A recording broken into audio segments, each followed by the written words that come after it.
So, as you may be able to tell, I am an animator. I've been animating for a very long time now, and most of the time I animate short clips, little loops, and even skits. And while I am really proud of my work, I just always feel like I come up short of what I really wanted to make. You see, I like to take things slow, and not because I'm lazy. The point of this video isn't to become a professional, but it is the starting point. So, let's get to animating. So the first animation exercise I wanted to do is going to test my knowledge on spacing. You see, in some of my older animations, I really didn't even think about spacing, so that led to some pretty interesting results. Sometimes you might think more frames equals better animation, but that couldn't be farther from the truth. Sometimes less is more, especially when animating fast actions. So I'm going to animate this ball going from the left side of the screen to the right side. Pretty simple, right? Well, not exactly. See, if I take you over here and show you this animation of the ball, it looks pretty stiff, doesn't it? And you'd be right, but why are you right? You see, I'm asking the real questions now. The main problem I see with this animation is that there's no variation in the movement, it's just a constant speed. So the way I'm going to fix this is adding more startup frames at the beginning and the end, and delete some frames from the middle. And what do you know, that looks so much smoother. But to take it a step further, I'm going to add some squash and stretch in the middle to make it really emphasize that movement. Now, if I compare this new animation to the old one, you can really see how these little details help a ball come to life. You suck. The next problem I have with my animations is that they can feel really inconsistent sometimes. If only there was a way to fix that.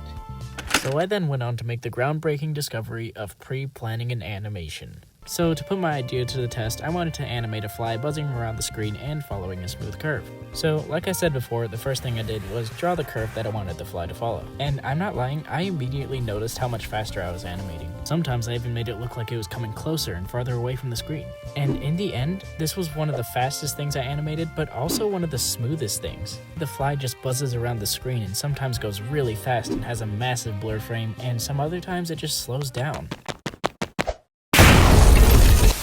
So with confidence, I can say that this exercise was really good. So up to this point, as you've seen, this has really improved my skills as an animator. I learned some good spacing techniques from the ball, and I also figured out how useful pre-planning an animation can really be. Sure, it might technically take longer to do all these pre-planning stuff, but it actually saves a whole lot of time. So with my newfound knowledge of animation, what do you think I animated first? Go ahead, take a good guess. No, I didn't animate a cool fight scene. I decided to animate hoplexers doing this dance. Truly, the capabilities of an animator are endless. And this is what I decided to spend my time on. Oh, that hurt.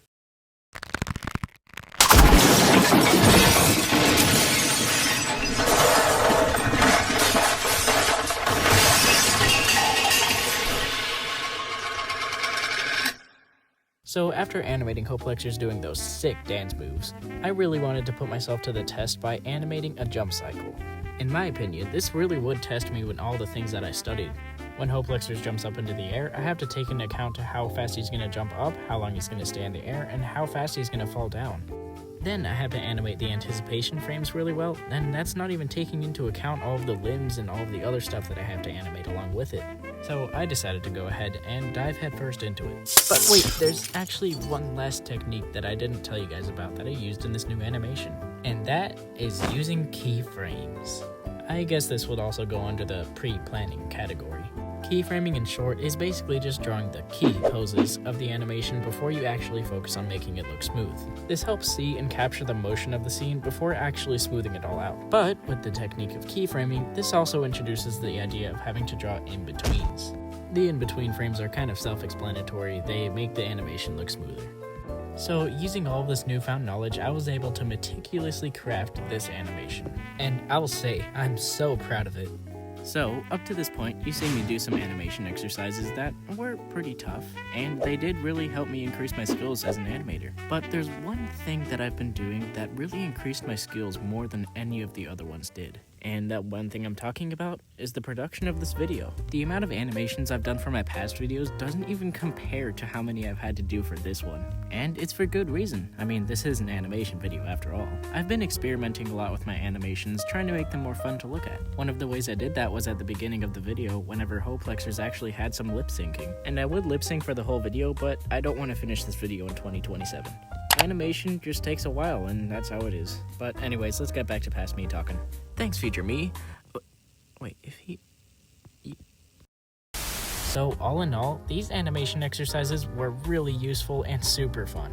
I learned some really useful techniques that not only improved my animation, but also improved the speed that I make them at. So, given how much I enjoyed making this, I think I might make this into a series. Something I've always wanted to do is animate a little short film / cartoon, but I've never really been good enough to do something like that.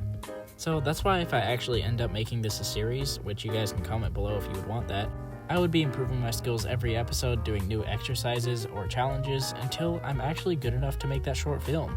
And if there are any actual animators watching this video, feel free to comment down below and tell me anything I did wrong.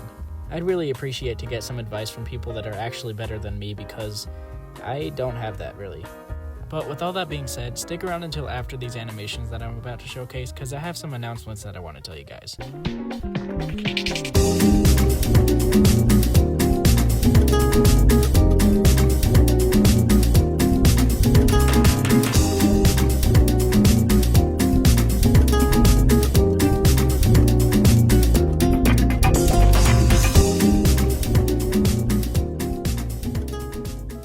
Well, here we are in 2026. Thank you guys so much for watching up to this point. It really does mean a lot to me. Making these videos is one of my favorite things to do when I have free time other than playing games or making games, and I'm really grateful for this little community that I've made. So as a little way of saying thanks to you guys for watching my videos, you can suggest something for me to draw down below. I'm making a video where I draw 20 of your guys' comments, so any of your comments will most likely be in the video. Also, in my last video, I did make a game, so I'll leave the link to that in the description, but also in the game development announcement, I am going to be making more games. And I'm also wondering if I should make a second channel where I make devlogs about the games that I make. So please tell me down below if you want to see something like that. It would be more work, but I would really enjoy it. So with all that being said, thank you so much for watching this video. I hope you enjoyed it. I know I did. And I'll be seeing you guys very soon. See ya.